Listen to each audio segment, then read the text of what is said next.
তুমি যে প্রজেক্টটা বানাইছো এটা কি প্রজেক্ট? ঠিক আছে, এই প্রজেক্ট সম্পর্কে একটু বলো।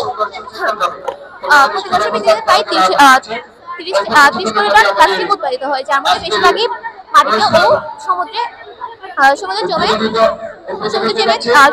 থেকে শত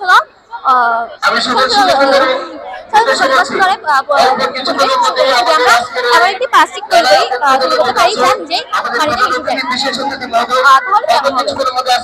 আজকে আমরা গবেষণা ভিত্তিক উপস্থাপনার বিষয় হলো বায়োডিগ্রেডেবল প্লাস্টিক, অর্থাৎ জীবাণুধারা অবক্ষয়যোগ্য প্লাস্টিক। এই গবেষণা আমি দেখানোর চেষ্টা করেছি কিভাবে বায়োডিগ্রেডেবল প্লাস্টিক তৈরি করা হয়। ঠিক আছে, অনেক সুন্দর হয়েছে। ঠিক আছে, এটা করলে আমাদের বাংলাদেশে কি লাভ হবে? এটি বলা অনেক সময় দেখা যায় আমরা প্লাস্টিক ব্যবহারের পরে মাটি মিশে তারপর সমুদ্রের সাথে মিশে যায়, এটি ক্ষয় হয় না এবং মাটিতে পরিবেশ দূষণ করে। তো যদি আমরা এটা প্রাকৃতিকভাবে যদি তৈরি করে ব্যবহার করি তাহলে এটা মাটির সাথে সহজে মিশে যাবে।